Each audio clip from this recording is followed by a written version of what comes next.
Hello, everyone. Everyone is on mute on our webinar today. Please use the Q&A function for any questions that you have. They'll all be answered at the end, but we'll keep the Q&A flowing throughout the day. I'm going to give it a couple more minutes because it looks like people are still joining. So sorry about that. I'll start over.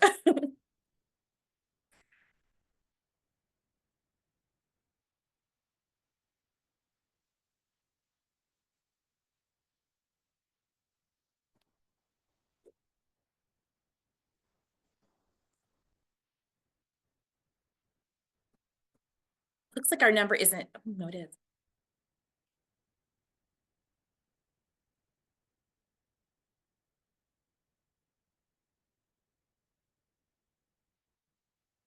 Well, good afternoon, everyone. Everyone is on mute. Today we have a webinar with Obviam. Please feel free to use the Q&A function with any questions. They will all be answered at the end, but the Q&A function is right on your Zoom next to the More button at the bottom, participants chat, and then raise hand and share, and Q&A is right there. So we'll do our best to answer all the questions at the end as appropriate. We'd like to welcome our partner, Obviam. Obviam specializes in providing security solutions tailored to meet the unique needs of their clients, no matter where they are in the security journey. We had a chance to see their PowerPoint yesterday, and it really looks like an exciting hour that we're going to spend talking about things. From assessments to compliance to secure monitoring to proactive threat detection and remediation, they really have your back. And actually, their name even means it's Latin for standing in the way. They specialize in standing between your firm and any cybersecurity threats, high visibility threats, as well as offerings in small. They handle small to larger firms. Our speaker today is Keith Johnson. He's the Executive Vice President of Obviam. Obviam, there he has over 25 years of experience managing security clients and security services. He leads a cybersecurity professional team dedicated to aiding clients with compliance security initiatives, enhancing operational risk management, and providing continuous visibility into cyber threat identification, resolution, and response. Keith holds an MBA from the University of Phoenix and a BSBA in Computer Information Systems from the University of Louisville. And I will turn it over to him now to get started. So thank you all. Yeah, thank you, Stephanie and Tina, for the opportunity. And again, thank you, Pennsylvania Bar Association, for putting on such a cybersecurity webinar series. It's so pertinent to today's landscape around cyber threats. And as you had noted, our goal today really is to center around cybersecurity for law firms. I don't think any industry that's out there is an escape hatch for any threat actor, but I do know, and we'll talk about it today, that law firms are under a large amount of attack in this area, specifically around the fact that they have such client protected data that's very interesting to threat actors. So a little bit about who we are. Obviam is part or a subsidiary of Modern Office Methods. It's located in Cincinnati, although we have many locations around Ohio and up in Pittsburgh. And what's interesting about our team that I was able and fortunate to assemble, we've collected over 50 years of experience in leadership in the managed security service area. So a little bit beyond what a normal managed IT firm would do, we are hyper-focused on cyber risk mitigation, threat identification and response, and providing enhanced security awareness and compliance towards our customers that we serve. We have a super high passion around customer service excellence. And as was noted, our mission really is to stand in the way of cyber threats, to guard and defend networks. And we offer this through our own thought leadership and guidance around the solutions that we have in order to bolster our client security posture. We'll talk briefly later about the 4 things you see on your screen here, and I hope you're able to participate both from a visual but also from an audio today, because there will be some interesting things I'll be able to show us. I always start with a quote. I think it's important to kind of level set why threat actors are doing what they do. I love this one from Joe, who's the founder of LionGuard, which is a security vendor. He says, "It's strange, but threat actors and business leaders are the same thing. Both are seeking to extract as much value from the business as possible. Threat actor leaves the business in ruins. Business leader drives sustainable growth and profit. Let's appreciate the basic concept that both have similar goals with a dramatically different end game." And that couldn't be more true. If you really look at why threat actors do what they do, it's money. That's what they're in it for. But also business leaders, we're also in for the money. Our agenda today really centers around looking at some industry observations. Where do we start when we've never really started? Really examine the security culture in general, how we can bolster that within inside our four walls. Go from a crawl, walk, run. Again, if we don't know where to start, how do we get started? And can we at least start moving in a crawl fashion? And hopefully you'll see some things that will be helpful to your organization. And then look at artificial intelligence or AI, the risks of it, the use of it, and then also how to gain advantages with the information provided and knowing where to start, and then how we can proceed further in order to bolster our security posture. New year, same threats, if you look at it from that perspective. And one thing in talking to many law firms, one situation that every law firm wants to avoid this year is really around a cyber incident, or worse, a data breach. They are different. A cyber incident at times doesn't necessarily have to be reported. It depends on its scope. It depends on its impact to clients. But at worst, a data breach, meaning something did happen, threat actor has data, and they're trying to leverage it in a way, either to get to your clients or to you or both. We call that extortion. Sometimes we even call it double extortion. But really what the goal of it, as I mentioned, threat actor really is centered around dollars. So I put up a graphic here that talks about the annual GDP. This was of last year. And if you look at it, moving left to right, United States was a $27 trillion GDP, China right behind it at 17.8, but right in the middle, $8 trillion cybercrime, which in itself is not even a country. And so it's a very lucrative market space for threat actors. They are offering services to the dark web for people to purchase, meaning that if you want to stand up your own ransomware as a service, they have tools, even a help desk, in order to support that mission, as long as you're paying for it. So we know the why behind what they're after, which is money. They're well-funded, well-organized, and operate as a business. So some of the observations that I see when I look at the legal industry in general centers around the goal of law firms really is to have an onus to protect client data. Because if you don't, then you end up in situations where the impact could be reputation, lost productivity, regulatory fines, loss of trust with the customer, and then, of course, loss of funds. Really, in a law firm, there's a fair amount, if not a large amount, of intellectual property. They trust you with the information that they're providing in order to you to develop things like agreements and contracts and others to keep them out of trouble, but also to provide guidance to them on how they go about and do their business. There's a rich amount of financial history that exists in law firms. There's confidential case details that would be very lucrative for someone to have if it fell into the wrong hands. There's sensitive communication issues that happen. So how do we get client information into the law firm and then the law firm back to the client? Well, we have to do that through secure methods. And oftentimes, people take the short path and they push data into spots that maybe doesn't have really good governance. And so that sensitive data can leak out if a threat actor is able to gain access. And then lastly, sometimes we see this is around insider threats, both that are intentional, but also unintentional. And what do I mean by that, Keith? Well, where I go with this is oftentimes we see this in phishing. Someone accidentally clicked on something by doing a good thing. They thought they were trying to help out the other party. But in reality, that was a threat actor who was tricking that person into doing something malicious. And because of that, they unintentionally sent someone something they shouldn't have sent them. And of course, we have intentional. Someone is upset with the company or the law firm. They want to, take something with them when they leave, and so they have access in a more ubiquitous way, and therefore they're able to gain information and use it to their advantage when they leave. If I look at some did you knows, oftentimes I think it's good to educate, what other law firms are seeing. Well, 10% of law firms have no one really monitoring their cybersecurity at all, with no real in-house security personnel or even third-party support. That's pretty staggering in that we just came off of 2024. but it does exist, especially in smaller law firms, which are sub 5 employees. We see this oftentimes where maybe they know someone and they call that person when they get into trouble, but there's no proactive nature.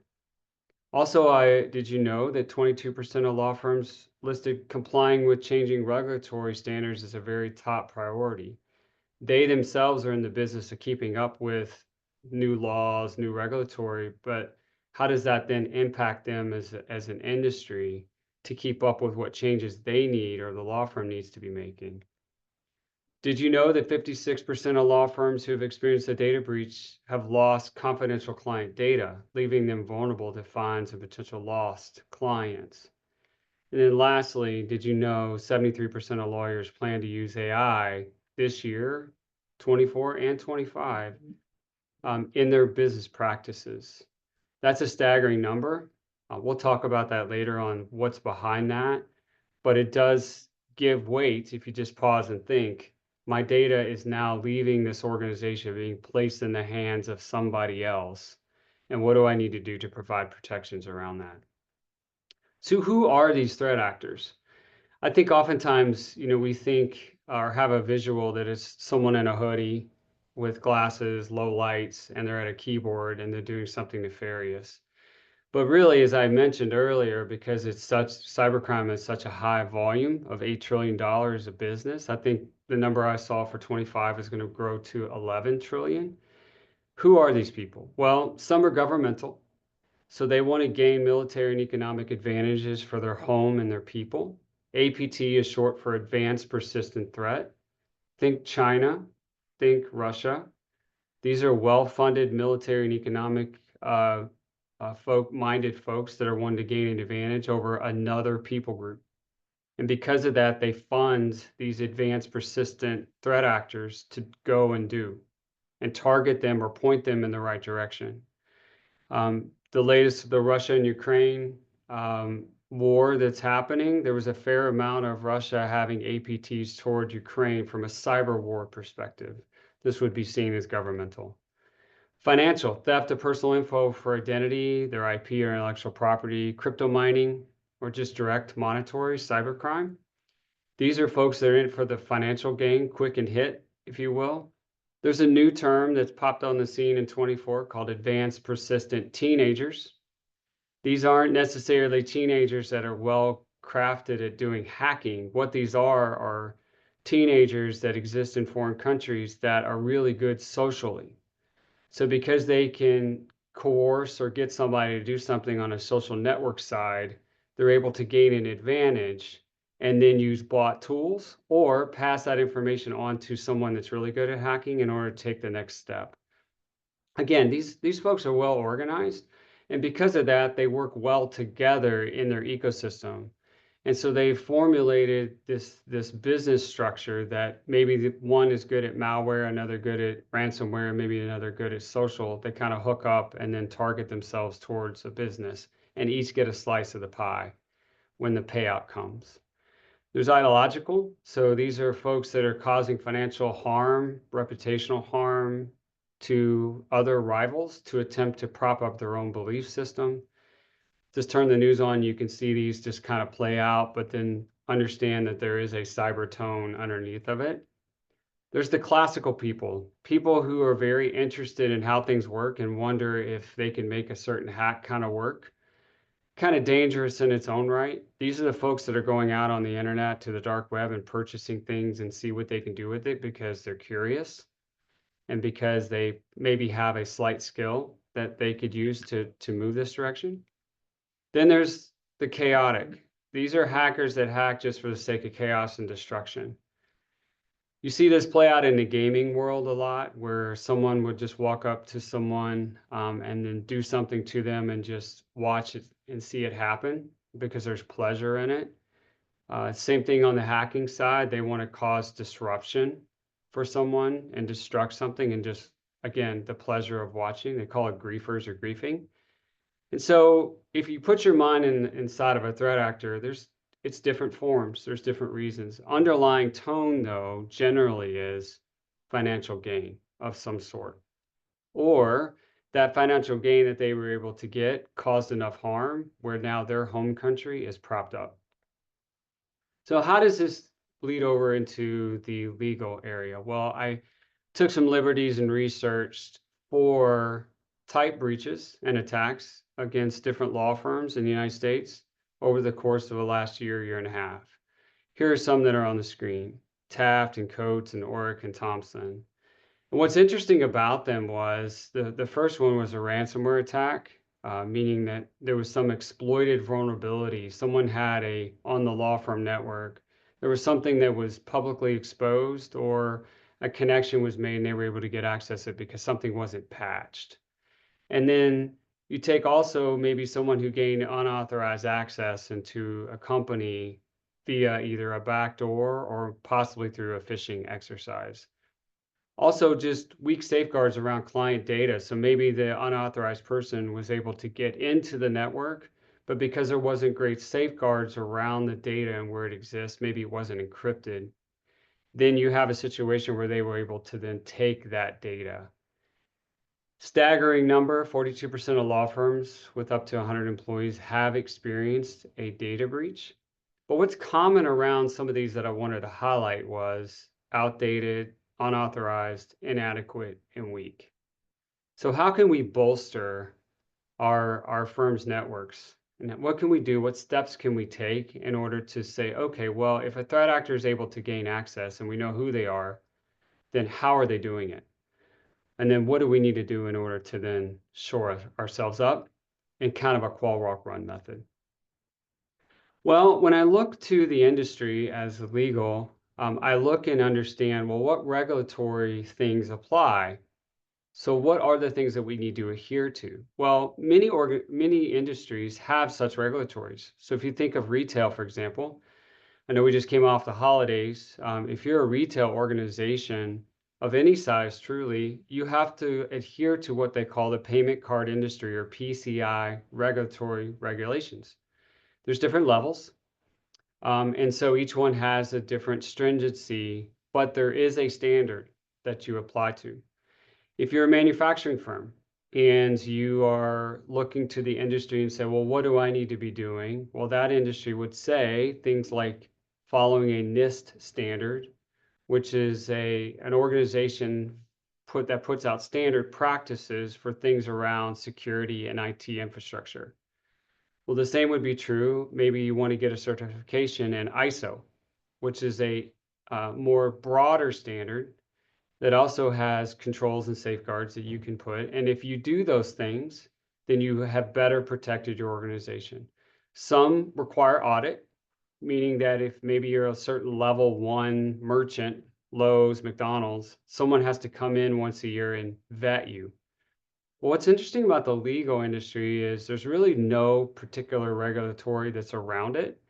So what I was able to derive was there is an opinion that was presented, and it was done by the ABA Standing Committee on Professional Responsibility, called Formal Opinion Number 483, that we can look to for adherence to something that resonates like a standard. They had a note here that there is a duty of competence on this opinion. So in addition to competence in representing your client, the law firm should take adequate security measures regarding their own technology that they have to serve their clients. Next, there's an obligation to monitor. So lawyers must reasonably and continuously assess their systems, standard operating procedures, and plans for mitigating a security breach. So if you compare these two, what this means to me would be is that you have to take adequate safeguards, meaning that the opinion that you're on to taking on security measures that actually will tighten you up. But then also, you have to have plans that if there is a breach, then you have not only you should be monitoring for such, but also what do you do next? And that next would be that you need to stop it as best you can. So if a breach is expected or detected, a lawyer must take reasonable steps to stop the attack and prevent it further from exposing that data. And then lastly, there is a notice of breach. Lawyers must detect a breach, must inform their clients in a timely manner with reasonable information for the clients to make an informed decision. We've all got those letters in the mail. that something bad had happened to an organization, and then now they have put in some protections, maybe a free year of signing up for a credit bureau. These are very similar steps that would need to be taken in that have a communication plan, be able to respond to an event, and then being able to update clients in near real time. But it all rolls back to a duty of competence. What are we doing now from a security measures in order to protect our technology? And then what is the plan in order to mitigate and also report? So again, the formal opinion number 4483 gives us some guidance. And so throughout this presentation, I'm going to be hearing to this in order to kind of point back as a way using this as a quasi-standard. So where to start? I love this quote from George Box, who says, all models are wrong, but some are useful. What he's meaning is not all things apply to every circumstance, but there are some useful things that we can glean from those. And I do agree with that. Even in the world that I live in, cybersecurity, it's not a one size fits all. But what I've learned is there's some basic nuts and bolts of things that if we could do, then we can limit the amount of an attack vector for a threat actor.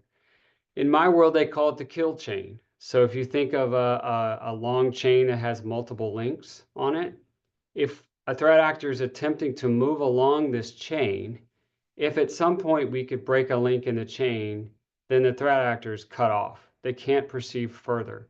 So our exposure is limited for them, which is great. So but it all starts with some basics. And how far back in the link can we get? Can we start with 1, right? And then do something there and then move forward 2 and 3. And then sooner or later, we're able to then hedge our bets against the threat actors. There's no foolproof method. If you've ever talked to any cyber professional, to me, that's worth their salt, you'll find very quickly there's an elevated presence that there is no 100% protection on the planet. But what we can do is get illuminated or have visibility that there is something happening and then have time to react before we have a true major exposure. I truly believe that we ought to start with a security culture first. It may mean that your law firm needs to create one because it doesn't exist. So what do I mean by security culture? Well, it's a set of norms, set of values, set of attitudes, and a set of assumptions. If you've ever taken a college class and had to go through psychology and sociology, it all rolls back to norms, value, attitudes, and assumptions. But the same could be held true for security. So it is being security minded. Sometimes you see that in the industry. What does that mean? Well, we need to recognize that our effective security is critical to the business success. So we're mapping that if we do well in security, it does play a part in our ability as a business to be successful. Second, establish an appreciation of a positive security practice among our employees. Oftentimes I see where someone has done a bad thing by clicking on a phishing email. Oftentimes we tend to want to frap that person for doing such. You shouldn't have done that. The next time you do it, you will be X or Y. But in reality, what we ought to be doing, we need to be appreciating the positive side of people that have not done that and promote that behavior within the organization. So we applaud folks who, raised their hand and said, hey, I think this is bad. And then we push that data back out to the team and really bolster someone doing the right thing at the right time. And then now it becomes infectious and other people start kind of gravitating because everyone likes to hear that they've done a good job. And so this is a way that we can approach more of a positive nature around security. We want to align our security to our business goals. Oftentimes, if you've got a cybersecurity company like Obviam, that's just how we kind of operate, is we want to understand where the business goals are of the organization and then align security along with it. What we've seen, this has been our experience, that oftentimes the business charts off on a different course and then security is only brought to the table when there's a problem. And it's too late at that point because just like anything else, security is plans, procedures, process. And if we're not bringing those in tow alongside our business goals, then we'll find we're going to be in a bad spot when something happens because no one will know how to make a decision. No one will know what decision is to be made. And when you're dealing with a threat actor, you're on the clock. Time is of essence. And to get them cut off, again, a link in a chain to break, it's very difficult. We also need to be articulating our security as our core value rather than an obligation or a burdensome expense. You're going to see a theme without this presentation that I believe it starts with leadership, maybe the managing partners or others in the organization that kind of set the tone and tenor for the business, for the firm. What I feel is if those people are gravitating more of a security minded approach, then others will follow.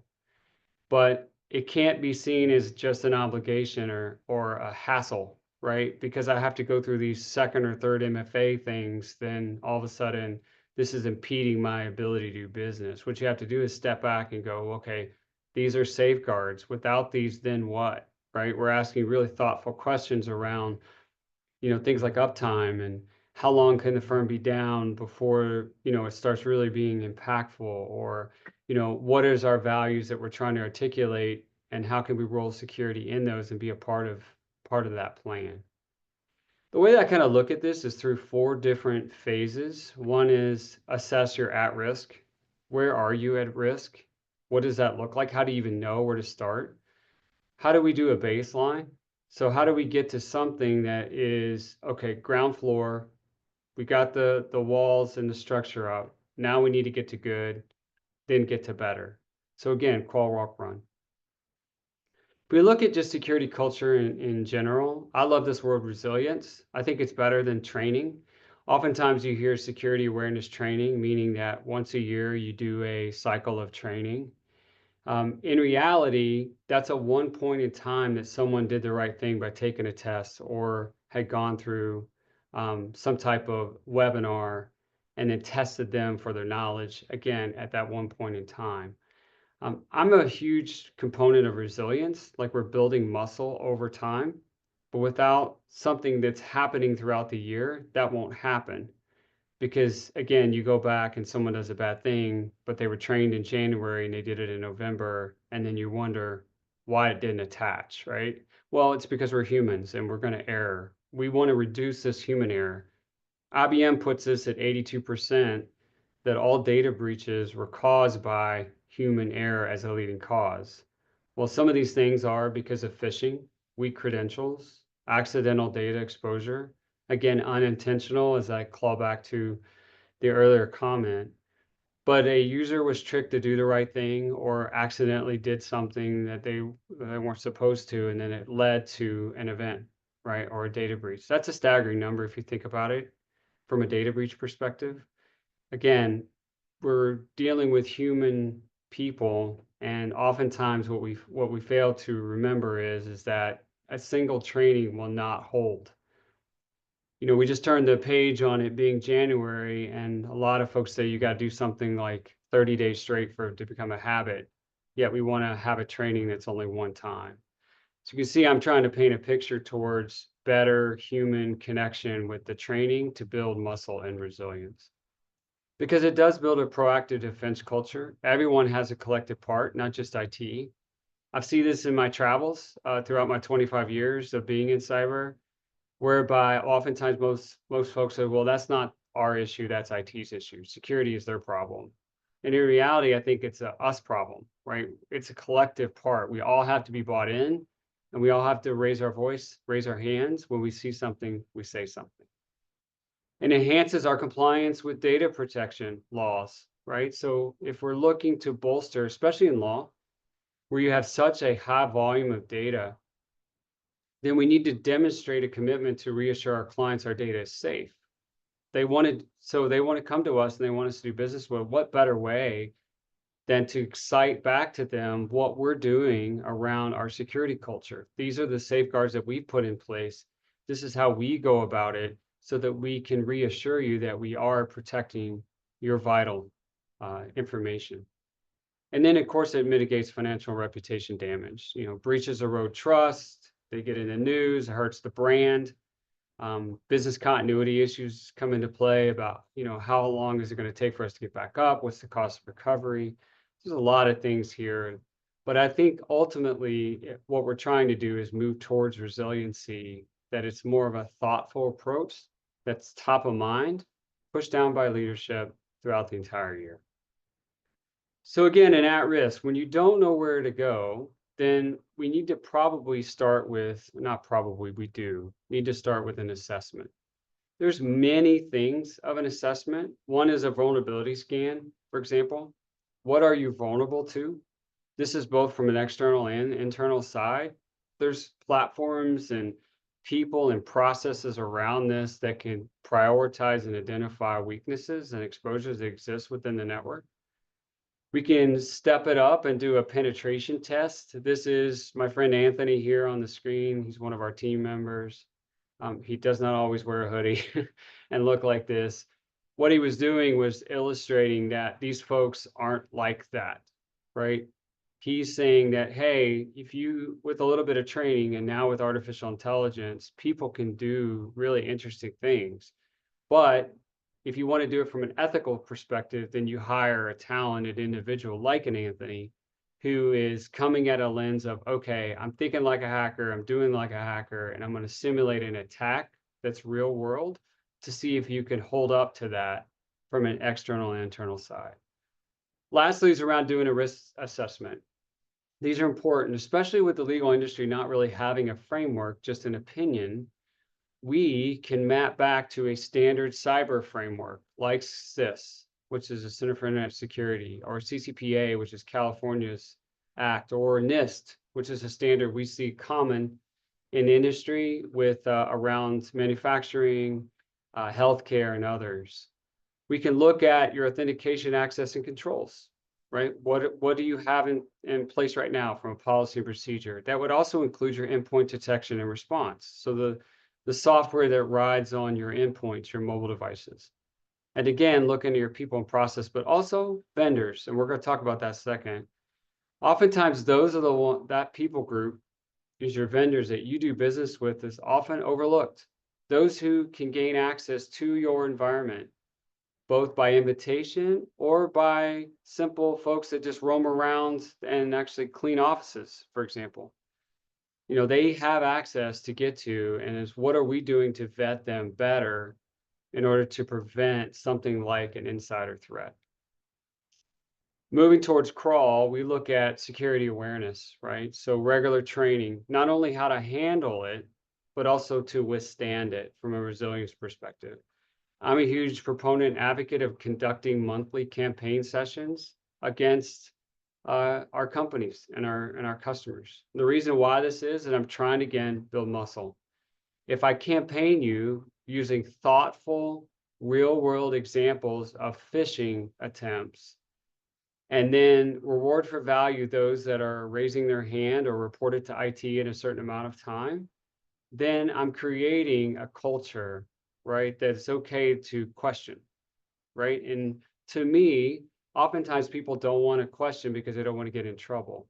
But again, if we can steer the culture in a way that we're building resilience and reward for value, then doing a monthly campaign in a thoughtful manner. I know a lot of people don't like to go through those, but what I've seen is the threat actors are 24/7, 365. They're maniacal in trying to get people to click on something, open something. We need to at least take steps towards doing the same from a resilience perspective. Doing simulated attacks, right? Testing our readiness with phishing simulations. So we're actually tricking people, and sometimes we're mean, by putting up some things that we know the business maybe has as a culture item. Maybe they reward people with Amazon cards or something, right? And so we use the same mechanism to see if we can get people to spot the differences. And then next, the leadership buy-in, right? Executives set the tone for the awareness. Next is around multi-factor authentication. Many on the phone, probably even to log into your computer today, had to go through this. I won't spend a ton of time. Many of you know what multi-factor is. Just brief if you don't, it's this idea that something I know, which is my username and password, something I have, which would be a second factor or multi-factor. So like a phone device that has an app on it. The items that I really want to point out here from a differentiation perspective is making sure that we're using certified applications for our MFA. Also, that we're leveraging different MFAs for different types of authenticated personas. So for example, maybe on the phone today, on our webinar is a user who has a credential for normal access, but they're also an administrator. My advice would be is to have a different MFA app for both. And the reason is because people are humans, and oftentimes we may look down on our phone for a quick hit and they thought it was us, but it wasn't, and they accidentally okay for an administrator.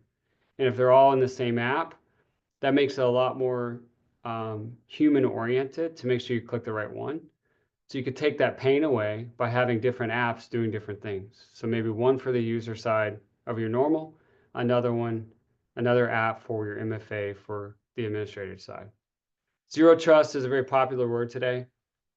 What that means to most corporate networks or even a law firm network is continued authentication access review upon every access that you're granted. So for example, if you're at home and you remote into a network to back into a law firm, there's something that's continually vetting whether or not that person is still that person who originally authenticated. So it's continuous. So that allows me to be able to have a solution or platform in place that kind of gate checks at any moment in time whether or not this access should be granted and by whom is requesting. And then we kind of move these things together. And that's what we deem by a zero trust type system. Backup and recovery strategies.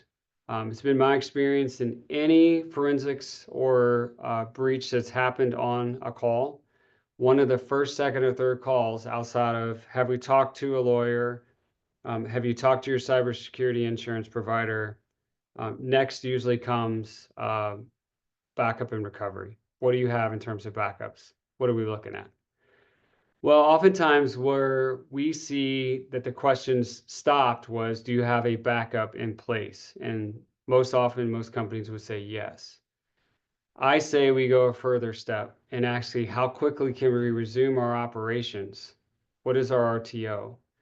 How fast can we get back up and running with our backups? Also, how much data loss is acceptable? That's a different type of question to ask. You know, if we lost this much or this type of data was impacted, is it acceptable or not? Have we reviewed fully our on-site backups, our cloud backups, but also the ones that should be air-gapped? Air-gap meaning that there's a time delay between something that was backed up locally to when it went to the cloud and then to when it's permanently stored so that we can have access. Oftentimes what we see in our travels is a threat actor gets to the first two fairly quickly. So they've locked up or encrypted the local backup. It's a matter of time before that syncs up to the cloud, and then therefore that's locked. And then the air gap is probably their next foothold.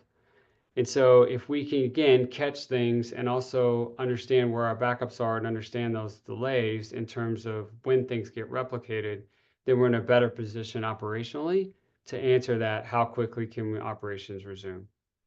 Next is test the recovery process regularly. I have been on many calls where backups have been stated that they have, and then they go and try to restore it and they cannot. There's something wrong. It doesn't work. They didn't think about something. So we got to move to where we actually test and recover those types of our backups. And also, I was listening to the CISO at Equifax who mentioned this very powerful one when he got involved in a breach. He said, we didn't know how long it would take to restore. We knew that we had the backups. We knew that we can get there, but we didn't think it was going to take 30 days to restore our systems. That's a great key question to ask. So it's beyond just having the backup. It's all the ramifications of time and then working back that strategy.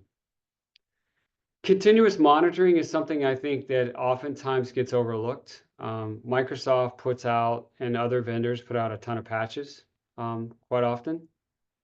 Lo and behold, and if maybe you don't know this, but there are folks that actually track vulnerabilities in software issues. They call it this a CVE, or it's called Common Vulnerabilities and Exposure. Department of Homeland Security has a company or offshoot called MITRE, and they track all CVEs that have been exposed, meaning that a software vendor says, hey, we got an issue here, and they do a write-up, and then it's given to the public. There's also a known exploitable vulnerability list as well. So again, Department of Homeland Security has an organization called CISA, who maintains known exploitable vulnerabilities. So you may say, Keith, what's the difference? Well, a CVE doesn't necessarily mean that it's seen in the wild as known exploitable, meaning that it's not on the rise or it's not ubiquitous in its use. And so these are very interestingly different. But what we've seen is in 2024, there was over 40,000 CVEs that were exposed that produced folks like Microsoft and others to produce a patch, right? So this is why you have the infamous Patch Tuesdays and other softwares that live in an ecosystem. So that's a huge volume. More astonishing was the rise over 2023. It's over 28,000 in 23. So that's significant. In the known exploitable vulnerability database, there was 185 in 2024. So of the 40,000, 185 of those were known to be in the wild exploitable that took criticality in their patching. Well, Verizon did a database breach report, which I encourage anyone on the call to go look. It's a great read. They analyzed all of these vulnerabilities and from a patching perspective and found that most organizations didn't really pick up their patching until 30 days in. So it's announced to the industry, 30 days later, they're starting to patch. Well, 50% of these that were deemed critical weren't patched until 55 days later. And then even after a year, there were still 8% that were still out there. I can only feel for an IT administrator who's managing a network. I know what that looks like because I myself have been in those shoes. What I found is because of the volume of vulnerabilities, where do you start? Well, it's been my experience that there's technologies out there that allow us to come by way of a priority. So you have a concept called managed detection and response, or an MDR, which is looking at real-time insights around potential threats that are happening, but someone's managing it. Someone like an Obviam or other that's actually has eyes on glass that are looking at holistically all the endpoint detection and response. So all those softwares on the endpoints and other firewalls, others that are kind of managing this and seeing, okay, well, I see more emphasis over here, we're going to respond, or I see emphasis over here, we'll respond. Where we've seen a pivot in the industry is really around a concept called continuous threat exposure management. It's really an islands of both external and internal, and this continuous monitoring within a 30-day clip. If you were to ask any IT person, they would probably tell you that they do a pen test or a penetration test once a year, just for good measure. I'm advocating that if the patches are being produced at a range of 40,000 a year, and we're looking to understand where do we spend our priority, then we can't wait for the 55 days, 60 days in order to do those patches. What we need to do is understand, okay, of the volume of patches that exist, where do I spend my time? Well, continuous threat exposure management gets us there because it's a sight line in on a 30-day monthly that says, okay, in this 30 days, I see you have these types of vulnerabilities. These are the ones that are most pressing from a priority list or criticality. We should spend our time here. Our organization has spent a lot of time in this area to help customers know where they need to spend their time due to the volume of things that might exist from a vulnerabilities perspective in order to make sure that they're, again, breaking those links in the chain. Next is a technology called extended detection response.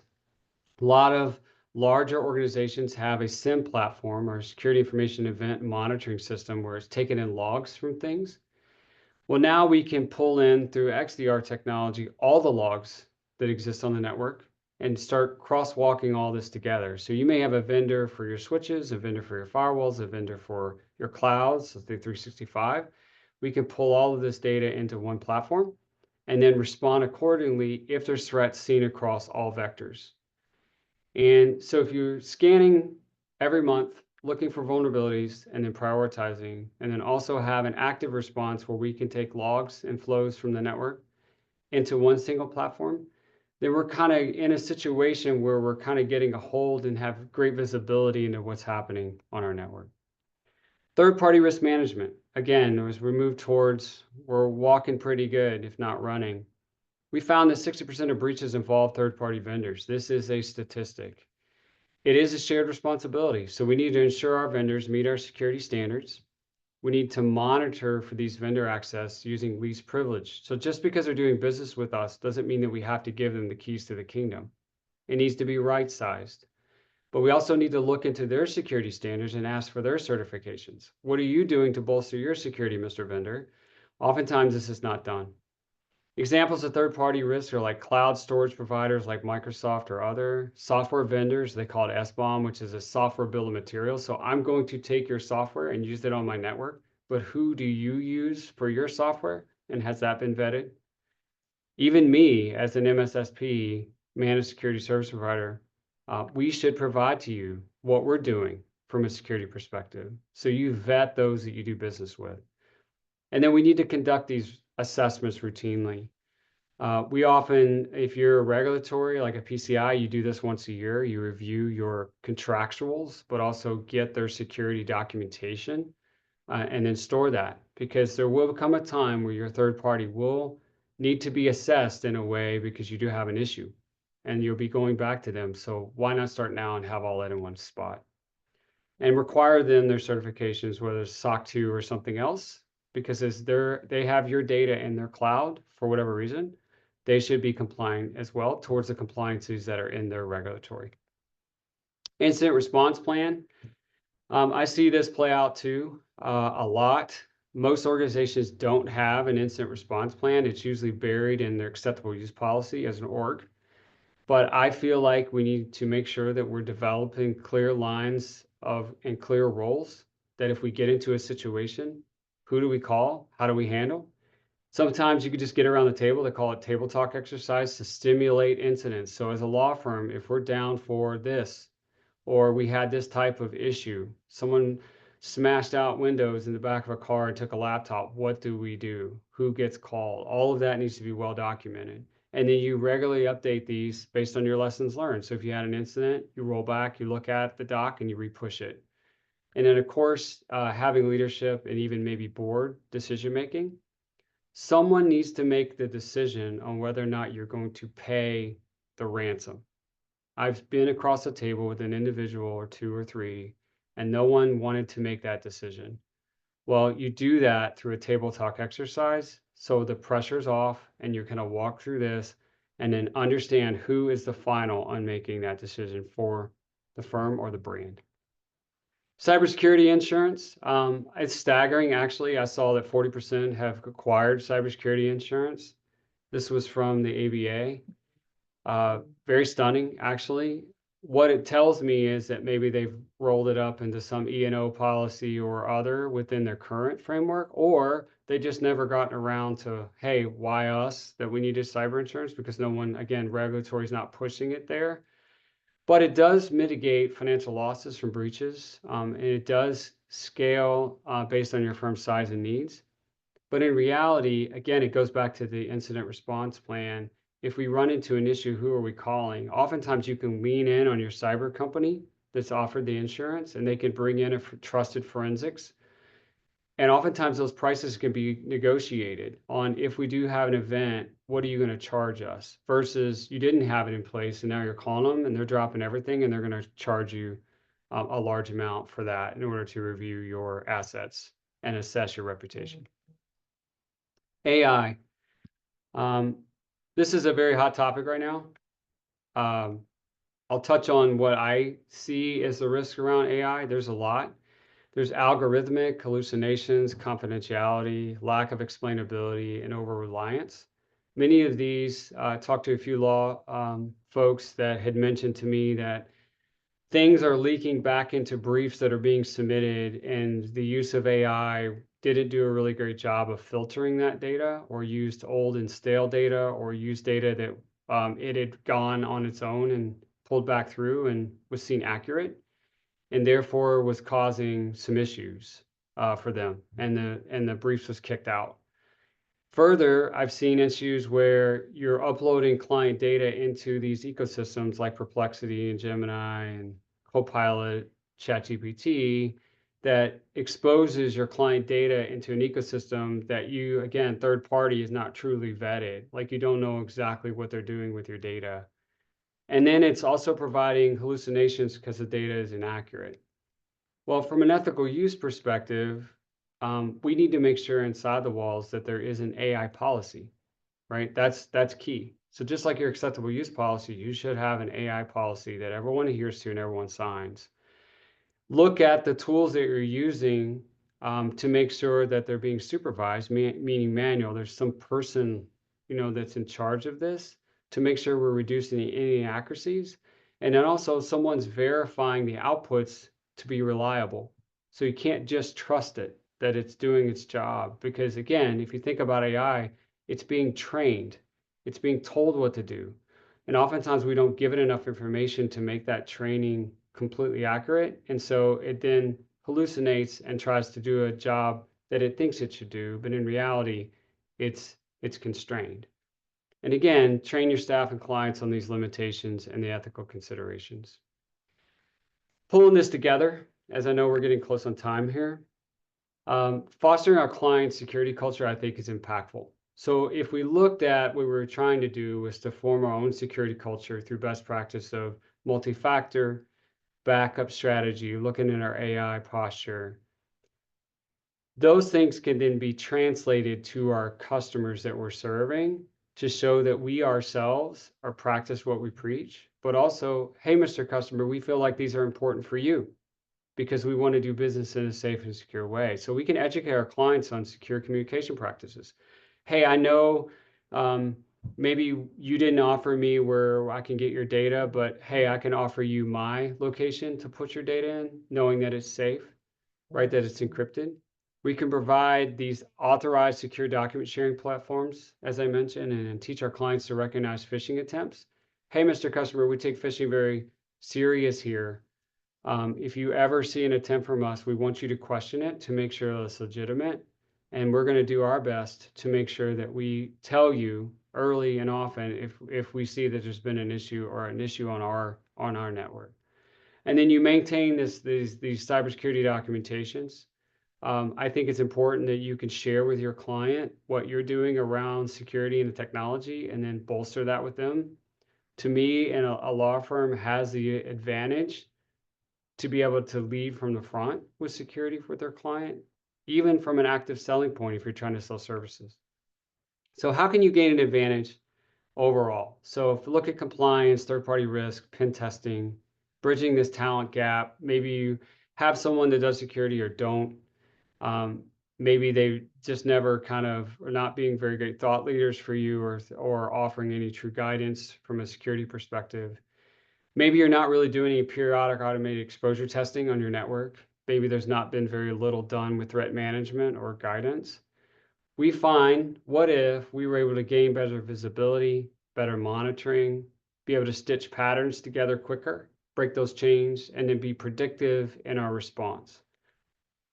We find that we can address a lot of these challenges at Obviam, the ones mentioned here today. So things like multi-factor, the periodic scans, continuous threat exposure management, the 30-day review, being thoughtful in our prioritization, helping you bridge a talent gap. That's what we do. This is our swim lane, if you will.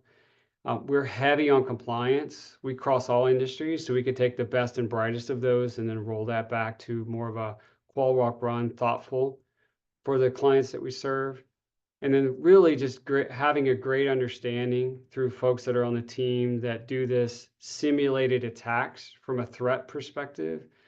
We stay up on this stuff. We stay up on the vulnerabilities that exist, and we know where clients and law firms need to be spending their time to make sure that they're not slowed down in their process and being able to serve the clients that they serve. I'll just touch on one here. I mentioned it briefly today, but there is this continuous monitoring really is around a buzzword called attack surface discovery. It's really a fancy word for this continuous discover, monitoring, evaluation, prioritization, remediation. Really, the idea is that we continuously scan a network. We have a proactive approach around it. We challenge these attack surfaces as we see them. So think of it as a light pen test, if you will. We can give you expert analysis on where to prioritize your efforts, and then craft an actionable mitigation plan and provide you a report of findings on it. And do this month over month. So we're here to help. We do a ton of assessments, both penetration, vulnerability, and risk. We do a ton of consulting around our virtual Chief Information Security Officer. GRC stands for Governance, Risk, and Compliance. We do that through every lens that we take. We do have a ton of solutions and offerings around threat detection and management, and then look at our Security Operations Center from an XDR, Extended Detection and Response. Again, as noted earlier, it's this idea that I take in all your logs and all your activities on your network, roll them into a platform, have them all talk to each other, and then be able to then respond thoughtfully to you when there's something raised. And this technology is built on artificial intelligence and machine learning by looking at the security elements of the data that we're taking. I'll end today, and then we'll take any questions with this quote. It says, being the subject of a cyber attack incident is not a crime, but how you respond to it in the future could be. Being prepared to respond to an incident at a business level, not just with technology, is absolutely critical. I think this crosses all industries and even is more pertinent to us here today, focusing in on the law or legal area. Again, I'm Keith Johnson, Executive Vice President of Obviam. Thank you for your time, and I really appreciate it.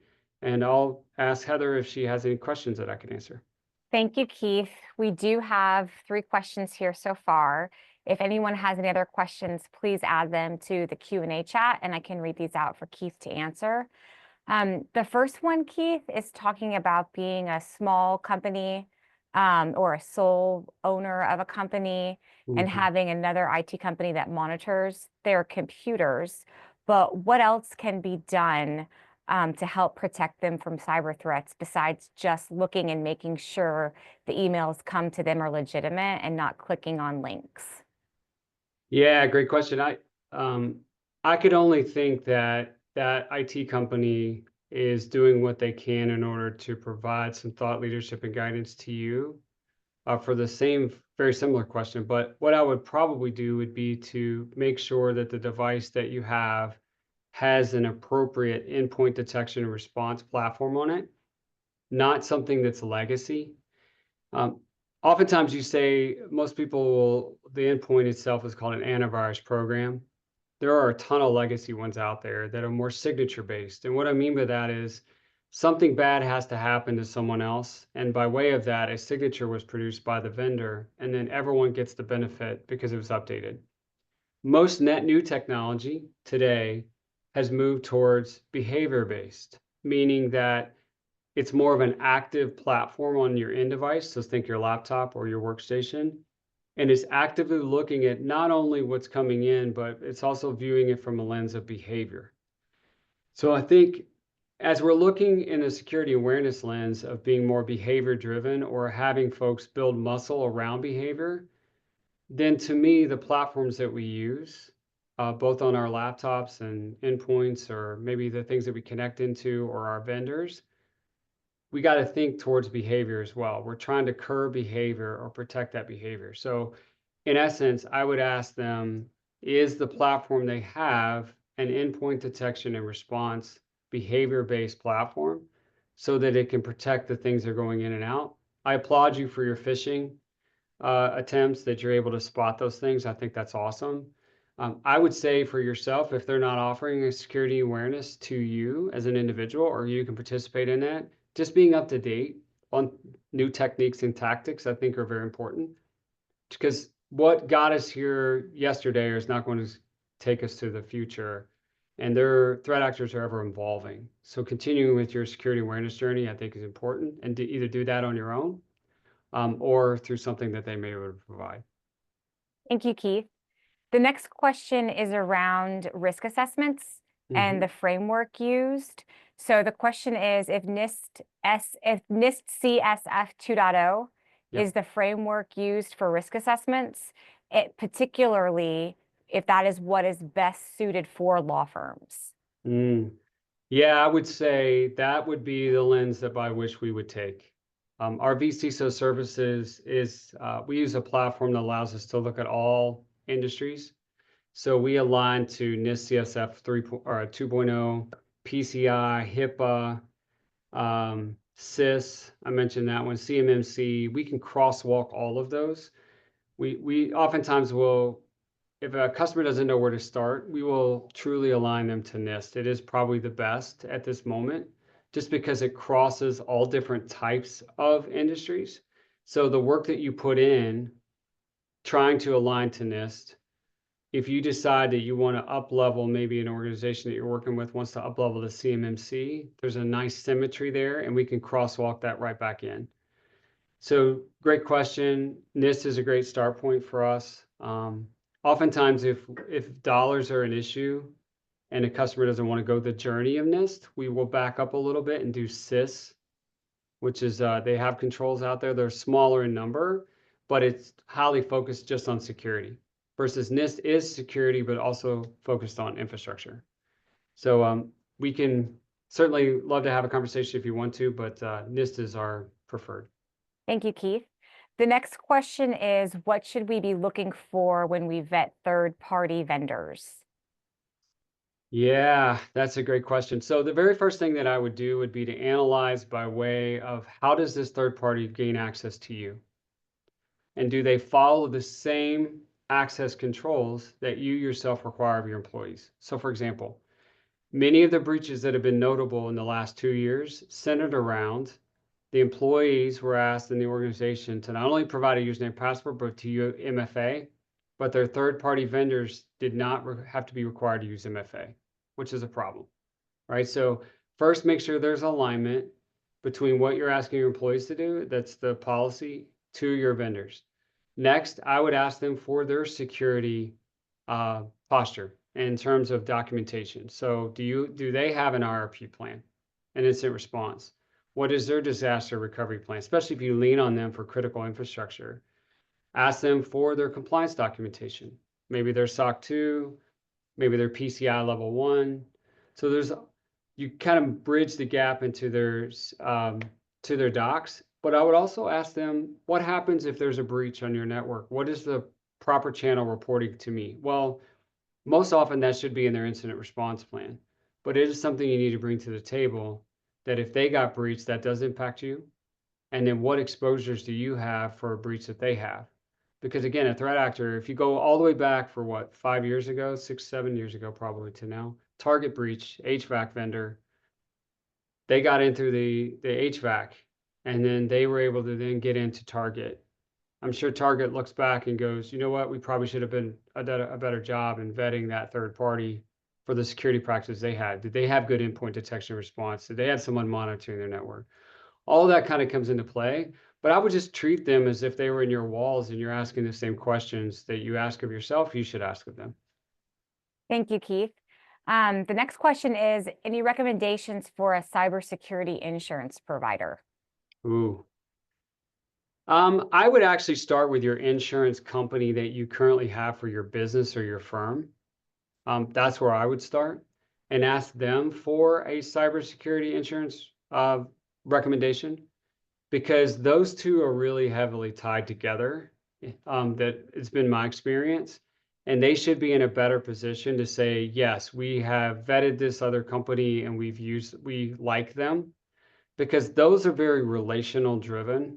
So have a really tight relationship with your cyber vendor or for insurance is powerful. But also you could leverage your current insurance vendor to vet what you're getting from the cyber insurance side to make sure it's comprehensive and cohesive for your business needs based on the amount of coverage. Thank you, Keith. Do you recommend using VPN for remote users, even utilizing cloud-based applications? Is the next question. Yeah, I would say today it's ubiquitous to have a virtual private network connection into anything you're doing, even on your own personal laptop, doing your own viewing of the internet. I use a VPN connection on everything. We use a platform called Zscaler. And so I would suggest highly that any connections that you have, that you know that the data transport that's going to go across that needs to be encrypted, both to a cloud side. Most, if you're just accessing something like a portal.office.com or Office 365, then making sure that what you have on your laptop from an endpoint detection response platform is protecting.